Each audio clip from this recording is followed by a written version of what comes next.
سلام دوستای نازنینم، عزیزای دل، حال احوالتون چطوره؟ من فرنازم، به کانال خودتون خیلی خوش اومدید. موضوع امروز انرژی خانیمون اینه که کسی که توی ذهنته در چه شرایطی، در چه وضعیتیه، چند نسبت به شما، دیدگاهش، احساساتش و هر اون چیزی که در مورد شما میخواد و فکر میکنه. خب عزیزای دلم، برای همسو شدن با من حتما ویدیو رو لایک بکنید، عضو کانال بشید. یادتون نره ویدیوهای من و انرژی ویدیوهای من مخصوص اعضای کانال و مخصوص فال فرنازه های عزیزمه. پس خیلی خوشحال میشم که شما هم عضو کانال فال فرناز بشید و به عزیزانی که تازه وارد جمع شدن خیلی خوش آمد میگم. شخص مد نظرتون رو توی ذهنتون تجسم بکنید، اسمش رو توی ذهنتون تکرار بکنید، تصویرش رو تصور بکنید تا بتونیم که منتظر بشیم به ضمیر ناخودآگاهش و هر چیزی که لازم باشه در مورد اون رو برای شما آشکار بکنید. خب عزیزای دلم، آمادگی خودتون رو برای دریافت پیام ها اعلام بکنید، بنویسید و تایید بکنید. من آماده دریافت حقایق هستم. من آماده دریافت حقایق هستم. خب بیاین که با هم دیگه نیت بکنیم از جانب تمام فال فرنازی های عزیزم برای دریافت واضح ترین پیام های نزدیک به واقعیت و دقیق ترین انرژی ها نیت میکنم. امیدوارم دقیق ترین دروازه های انرژی برای ما باز بشه و دقیق ترین، شفاف ترین، واضح ترین و دهن‌زده ترین انرژی ها به سمت ما جریان پیدا بکنه. الهی آمین. ببینیم که چه شرایط، چه وضعیت، چه انرژی هایی در جریان خواهد بود.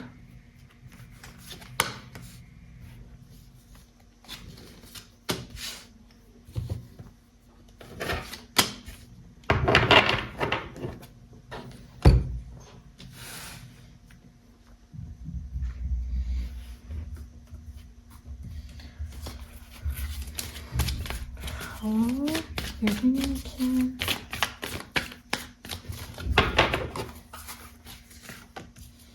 لنورمان ها چی میخوام بهمون بگن؟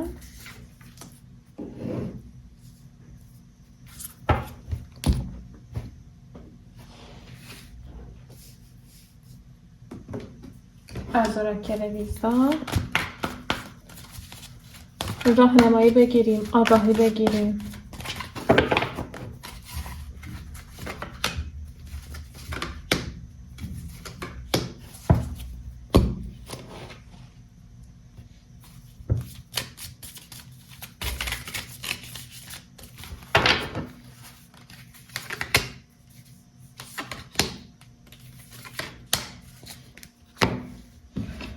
و اوراکل احساسات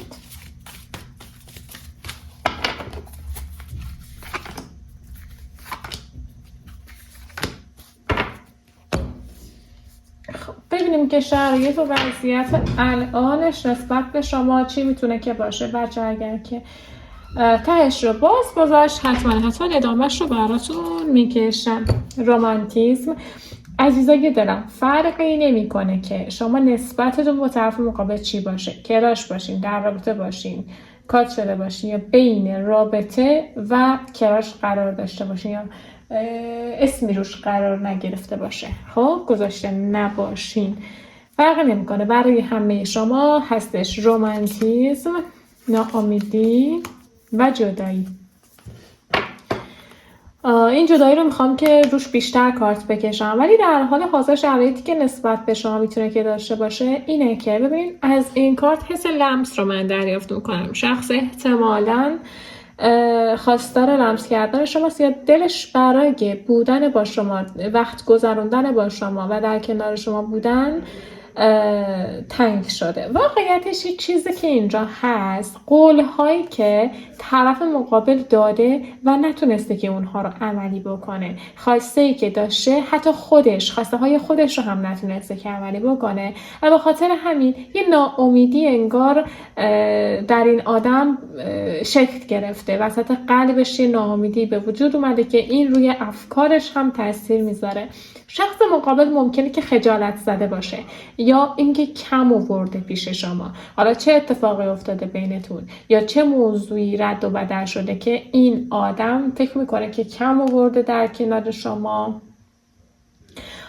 بعد خواسته هاش رو نتونستی که عملی بکنه، به نظر شما حالا آدم بی اعتباری شده، یعنی از نظرش خودش رو بی اعتبار کرده و این قابل قبول نیست برای اون شخص، این قابل درک نیست برای اون آدم و میخواد که از این شرایط فرار بکنه. ولی خواسته قلبیش با اون چیزی که به نمایش میذاره متفاوته، چون واقعا یک کم بی‌تعادلی هم اینجا دریافت میکنم. بی‌تعادلی از چه بابت؟ چون اول رومانتیزم و بعد جدایی افتاد.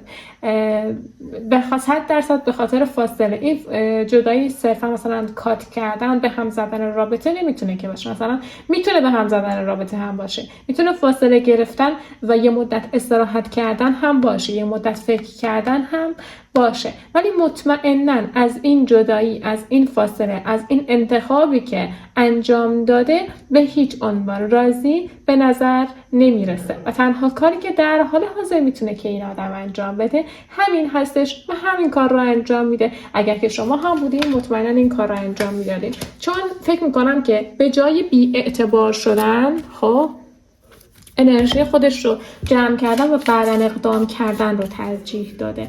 یعنی از نظرش یه سری چیزا سر جای خودش نیست یا اونجوری که طرف میخواسته خودش رو نشون بده نتونسته که نشون بده و همونطور که گفتم این بی‌اعتباری رو میتونه که برای این آدم به دنبال داشته باشه. چون پشتش رو باز گذاشت و ما هم کارت کشیدیم خوشحالی و تنهایی. همونطور که گفتم بین احساساتش این آدم مونده. میگه که دلش میخواد که خوشحال باشه، دلش میخواد که رابطهش بدون عیب و نقصی جلو بره، یا اینکه بدون عیب و نقصی بتونه که یه رابطه رو شروع بکنه و واردش بکنه، ولی اون رو نمیتونه که انجام بده، یا از عهده مسئولیت یه رابطه نمیتونه که بر بیاد و یا خرابش میکنه، ناخواسته خرابش میکنه، از عمد یعنی این یه چیز عمدی نبوده که مثلا مسئولیت هاش رو انجام نده یا شما رو ناراحت بکنه یا اشتباه انجام بده.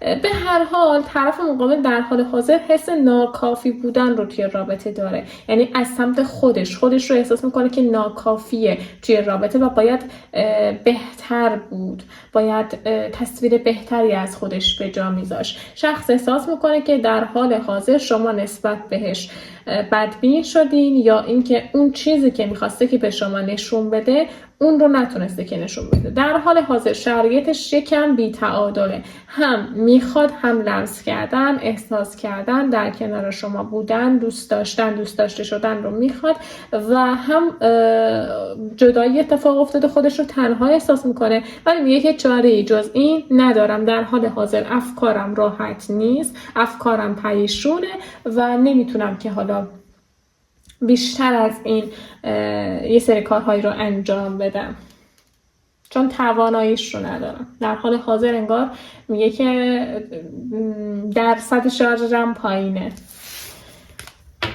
بیشتر در مورد احساساتش، وابستگی، احساساتی که نمیشه که انکار کرد، خوشحالی، دوباره افتاد خوشحالی و کلیدها. ببینید واقعیتش اینجا در مورد احساساتی صحبت میکنه که نمیشه که جلوش رو گرفت، احساساتی که نمیشه که انکارش کرد یا کشش و تمایلی که به هیچ عنوان نه خودش و نه شما این رو حس نکردین که این آدم 1% هم احتمال داشته باشه که از شما خوشش نیاد. خب خودتون هم میدونین، طرف مقابل هم میدونه، در جریان هستش، شاید مخفیش بکنه ولی به هیچ عنوان این بیشتر از حالا یه حدی ادامه دار نخواهد بود دیگه. میگه تمایلی به سمت تو داره که نمیتونه که این کار بکنه، یعنی هر جایی که بره در نهایت راهش به تو میخوره یا در نهایت یه وابستگی داره که مجبورش میکنه که پیام بده، ارتباط برقرار بکنه، صحبت بکنه. و خوشحالی میگه که حتی برای مدت زمان کمی هم باشه، شخص میگه که من احساس خوشحالی کردم، من احساس خوشبختی کردم،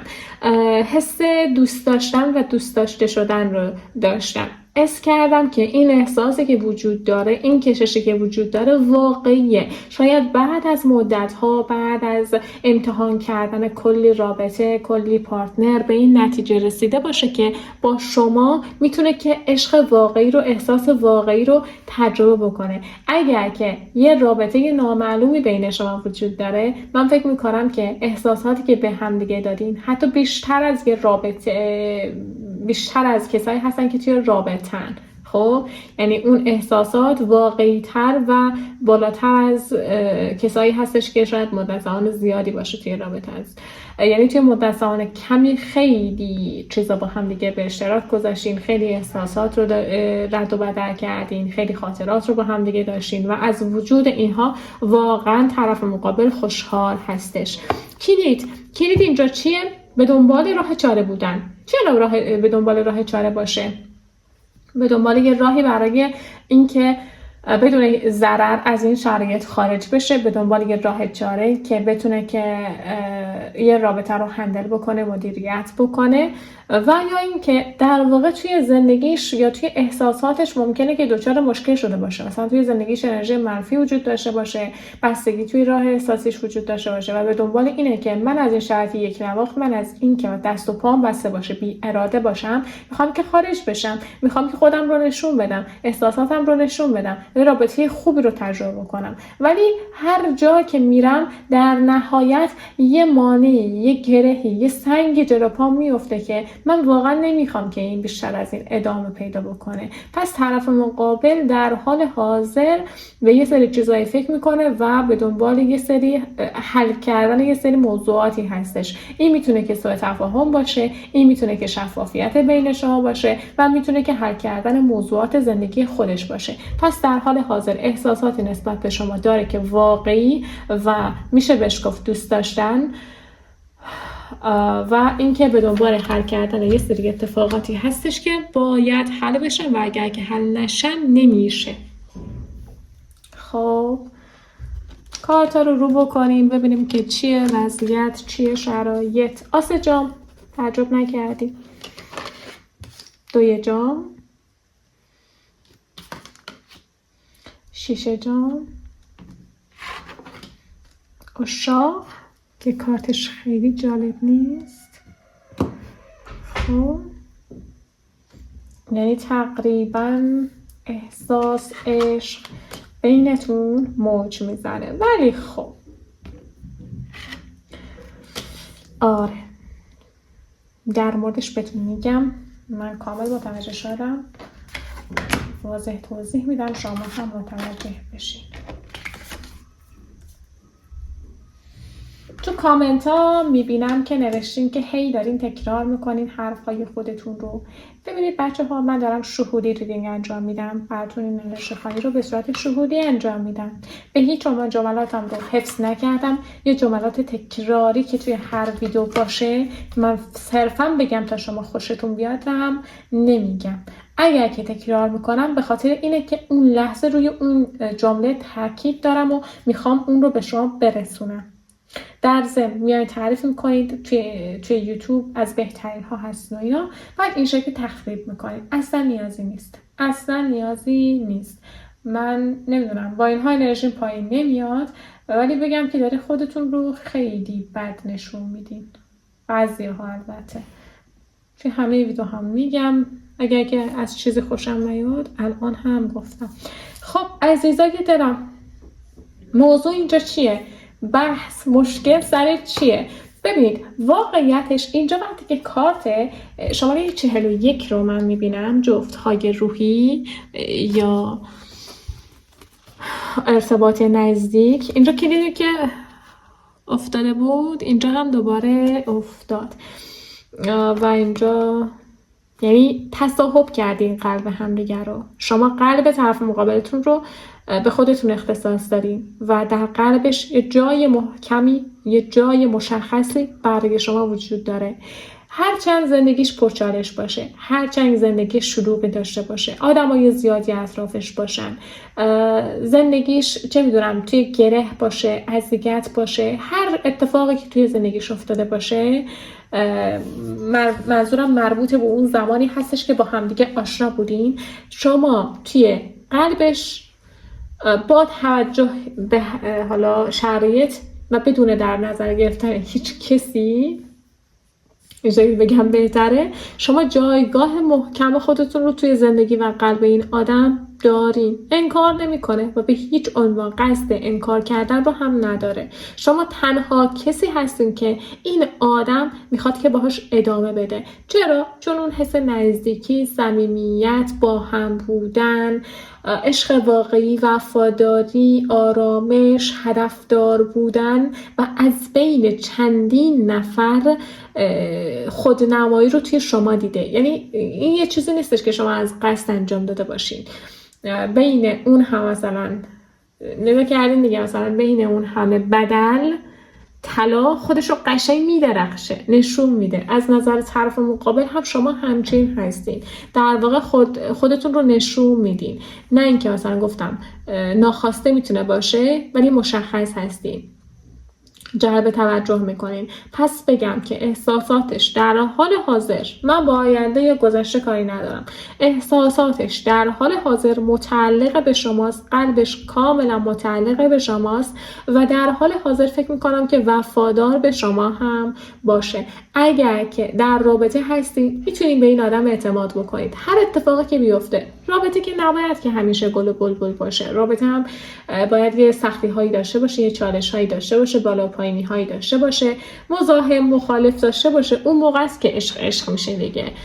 بعد اگر که حالا کات شدین، مطمئنم که هنوز درش پیش شما هستش، ولی اگر که روی شخص خاصی کراش هستین، من فکر میکنم که شما خیلی بیشتر از اون چیزی که فکر میکنین در نظر این آدم عزیز هستین، در نظر این آدم دوست داشتنی هستین. عشق درست و عشق واقعی رو نسبت به شما داره طرف مقابل. یعنی میشه به این آدم اعتماد کرد. چه توی رابطه هستین، چه کراش هستین، میگه که میشه به این آدم اعتماد کرد. شما جایگاه و جای به خصوص خودتون رو توی زندگی این آدم دارین، چون همونطور که گفتم هر چیزی که برای این آدم ارزش داشته باشه، مثل اعتماد، وفاداری، آرامش، رک بودن، اون رو همش رو با محبت بودن همش رو در شما میبینه و مطمئن هستش که این حسی که نسبت به شما داره حس واقعی هستش. پتانسیل ارتباط عاطفی به شدت بالاست و حتی اگر که کراش هستی فکر نمی کنم که این کراش ردی باشه. حتی اگر که اسمی روش گذاشته نشده، این یه رابطه است واقعیتش. وقتی که شما نسبت به این آدم وفادار هستین و طرف مقابل هم برعکس نسبت به شما وفادار هستش، این که نمیشه یه خب کراش، این میشه که رابطه. کراش اون چیزی که شما از دور نگاش بکنید، احساسش رو ندونید، کششش رو ندونید، هیچ چیزی در موردش ندونید. شما مطمئن هستین این آدم از شما خوشش میاد و مطمئن هستین که شما هم از این آدم خوشتون میاد. پس این میتونه که خیلی بالاتر از کراش باشه.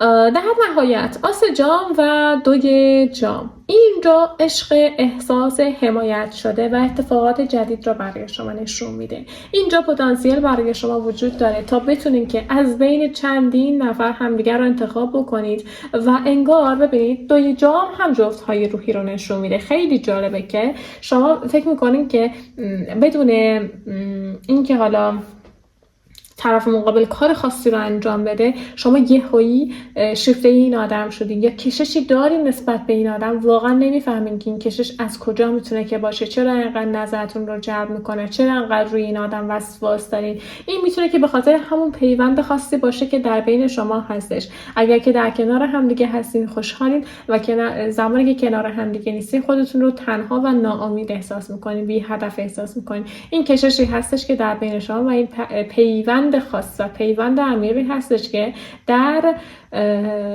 بین شما وجود داره.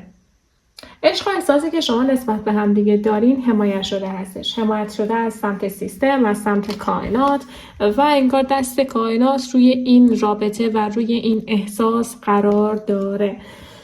ببینید انتخاب شدیم برای هم دیگه، این رو میتونم به شما بگم. و این رابطه خب میتونه که یه رابطه درستی باشه. از چه جهت؟ انرژی های زنانه و مردانه سر جای خودشون باشن. هماهنگی، انرژی دو رو اینجا دریافت میکنیم. هماهنگی در بین شما وجود داشته باشه، یعنی هر کسی جای خودش رو بدونه، جایگاه خودش رو بدونه، مسئولیت های خودش رو بدونه، در دقیقاً به خاطر اینکه طرف مقابل توی گذشته نتونست که مسئولیت های خودش رو به جا بیاره، یا اینکه اونقدری خودش رو آماده یه رابطه احساس نکرده، دور شده یا فاصله خواسته، یا به هر حال بگیم که گم و گور شده، خدای نکرده. ولی همونطور که گفتم میتونه که یه رابطه‌ای باشه، پتانسیل یه رابطه‌ای که دو طرفه باشه، انرژی ها هماهنگ باشن، احساسات به یک اندازه داده بشه و هر کسی جایگاه خودش رو بدونه و مسئولیت های خودش رو بدونه. همچین رابطه‌ای میتونه باشه این چیزی که بین شما هستش. یعنی این خبر میده به شما که در آینده میتونه که قدم خیلی عاشقانه یا اینکه پیشنهاد خیلی عاشقانه برای شما داده بشه. اما بگیم اول اینجا رو بگیم 6 جام به همراه کارت عشاق. این در مورد همون جمله‌ای صحبت هست، هم جمله‌ای که من گفتم صحبت میکنه. یعنی چی؟ یعنی در کنار همدیگه رو انتخاب کردین بدون اینکه شاید انتخابتون باشه انتخابتون شده. یعنی چی؟ بدون هیچ مثلا شانس بهتون داده نشده که مقاومت بکنید. در همون اول انگار توجهتون رو جلب کرده، کشش خیلی زیاد بوده و انگار برای همدیگه، یعنی حتی وقتی که عکسش رو میبینید متوجه میشین که این آدم چقدر برای من ساخته شده، این آدم چقدر برای منه. و همونطور که گفتم پیشنهاد عاطفی و اینکه خیلی نزدیک این پیشنهاد عاطفی. ولی در اصل یه جمله‌ای من بهتون گفتم، در کنار همدیگه خوشحال هستین و در وقتی که در کنار همدیگه نیستین احساس ناراحتی و احساس شکست خوردن رو دارین. و این هم گفتم به خاطر کشش و شرایط خاصی هستش که اینجا به همراه کارت عشاق و 6 جام به ما نشون میده. اما و لکن اینجا در مورد 5 چوب دست و 2 شمشیر. چند مورد منفی رو اینجا تا الان در مورد گل و بلبل ها صحبت کردیم. البته کارت ها رو خدای خودتون میبینید چقدر زیبا، چقدر خوشگل و چقدر امید ما رو نسبت به آینده بیشتر میکنه در مورد این آدم.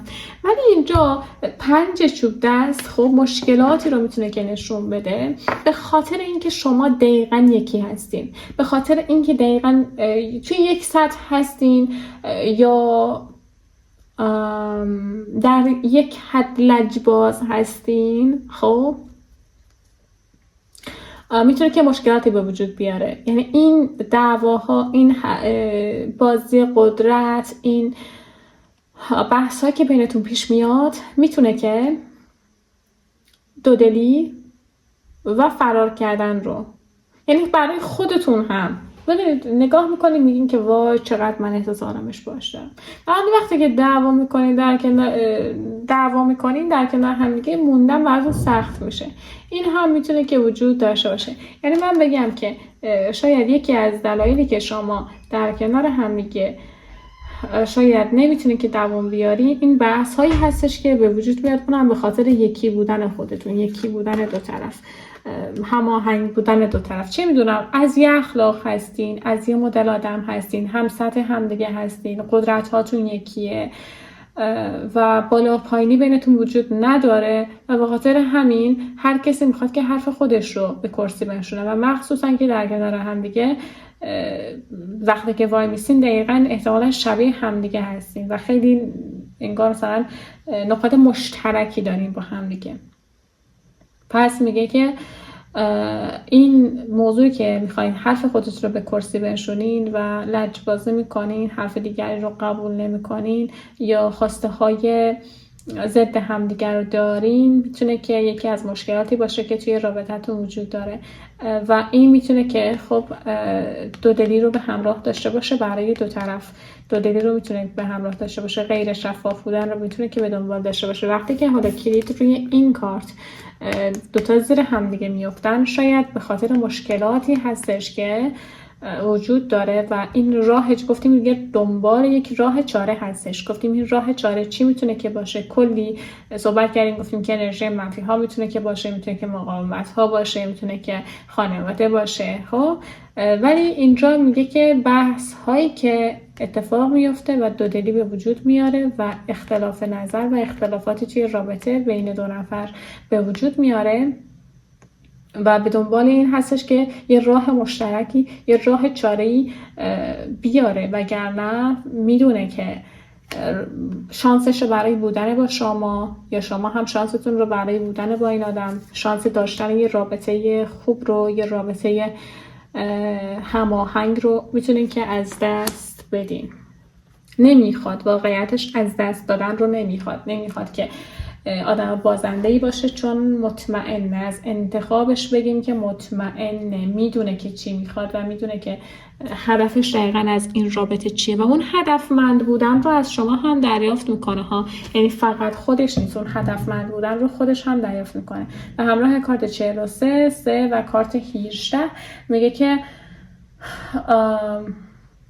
از بین چندین نفر شما رو انتخاب کرده، از بین همه خوبان شما رو برگزیده و میدونه دقیقاً هدفمند به شما فکر میکنه، صداقت رو نسبت به شما داره و اون صداقت رو از شما هم طرف مقابل حس میکنه. پس بگیم که حتی اگر که چندین نفر در اطرافش باشن، حتی اگر که شما شک بکنین که از یک شخص خوشش میاد، با یه شخص توی رابطه هستش، میتونم بگم که حتی بین همه اونها شما رو انتخاب کرده. این رو به جرئت من میتونم بگم، چون به صورت واضح برای من نشون داده. میگه که شاید شما از دور نگاه بکنید این آدم رو و بگین که این آدم دور اطرافش شلوغه، پس این دوست داشتن کجاست؟ این خواستن کجاست؟ ولی بگم که قضاوتش نکنید، پیش‌داوری نکنید. میتونه که خب آدم اجتماعی باشه، میتونه که خب شرایطی برش به وجود اومده باشه که مجبور شده که توی اون محیط، توی اون جمع قرار بگیره. پس به هیچ عنوان قضاوت نکنید طرف مقابل شما رو انتخاب کرده به عنوان پارتنر عاطفی، حتی به عنوان بگیم که کسی که برای آینده وعده‌ای داشته باشه، یعنی به عنوان یه همسر میتونه که بهتون فکر بکنه. و حتی اینجا کارت شماره 14 میگه که خواسته ها و هدف داره که خواسته هاش رو، یعنی اینجا پیشنهاد عاطفی، هدف داره که خواسته هاش رو به زبون بیاره، شفافیت بده به این مسئله، به این موضوعی که بینتون هسته و شما رو نگران میکنه، ناراحت میکنه و میگه که میخواد که یه شفافیتی به این موضوع بده، میخواد که این مسئله رو حل بکنه و در مورد خواستش صحبت بکنه. در واقع میگه که در دلش رو به روی شما باز میکنه طرف مقابل. کارت رو اگه بهتون نشون بدم کاملا واضح میتونین که ببینید تمام اون چیزی که در این مدت از شما مخفی کرده، حالا یا تمام اون چیزی که نشون داده ولی اطمینانی به شما نداده، نگفته که من قطعا از تو خوشم میاد، یا نگفته که یعنی یک پیشنهاد یا یک قدم محکمی از این آدم ندیدین. خب میگه که اون قدم محکم رو قرار هستش که ببینین، اون قدم محکم رو از این آدم خواهید داشت. پس هیچ جای نگرانی نیست و خواسته ها و حقیقت ها قرار هستش که به زبون آورده بشه، در قلبش رو باز میکنه و فاصله از بین میره. میگه که ناراحت نشو، به روال طبیعی بذار، به روال عادی بذار و اجازه بده که همه چیز به روال عادی جلو بره. نه جلوی خودت رو بگیر و نه بیش از اندازه بعد از دیدن این ویدیو تمایل نشون بده. فقط همونطور که قبلا بودی، اینجا نگفته که چالش بده به رابطت رو به چالش بکش، یه هولی بده، یه کاری بکن از دست میره، همچین چیزی نگفته. پس میگه که اگر که همچین اشاره ای نکرده، میگه که یه نفس راحت بکش با خیال راحت اجازه بده که همه چیز بره بالای طبیعی پیش بره. یعنی از این به بعد که اون آدم رو دیدی، نه که من میدونم تو منو میخوای، یا فرناس توی ویدیوهاش بهم گفته که تو منو میخوای. این کارو نکن. همونجوری که قبلا بودی به همون شکل رفتار بکن. مطمئناً حرکت وجود داره، مطمئناً قدم وجود داره. طی 4 زمان آینده، این میتونه که 4 هفته باشه، 40 روز باشه، 4م، 14م، 24م هم میتونه که باشه. طرف مقابل در مورد خواسته هاش صحبت میکنه. قدم احساسی که قند تو دلتون آب بشه به سمت شما برمیداره، چون تمام اون چیزی که برای یک رابطه نیاز هست در بین شما وجود داره. هیچ جای ترسی نیست، هیچ کسی نمیتونه که جایگاه شما رو بگیره. به هر حال باز تکرار میکنم، توی رابطه یه سری چالش‌های باید وجود داشته باشه، یه سری بالا و پایینی ها، اختلاف نظرها باید وجود داشته باشه. اونی که این رابطه رو رابطه میکنه، وگرنه هر زمان گل و بلبل باشه دیگه خستگی به وجود میاره و اون خستگی توی رابطه شما خدا رو شکر نخواهد بود، چون داریم جنگ میکنیم با هم، یه انرژی جنگ داریم و اکثرا هم بگم که تقصیر رو از شما میبینه. میگه که بیشتر اوقات تقصیر شماست توی این بحث ها. این نظمی به خودتون بدین، میگه این چه وضعشه، بچه مردم اسیر کردین. خب اینم از این تا 4 وعده. منتظر خبر خوش و اتفاقات خوب باشین. هدفدار بهتون فکر میکنه، انشالله که بهترین باشه برای شما. عزیزای دلم خیلی خیلی ممنونم که تا اینجا ویدیو من همراه بودین. اگر ویدیو رو دوست داشتین بنویسین که دریافتم و پذیرفتم. کل مراقب خودتون باشین بچه‌ها.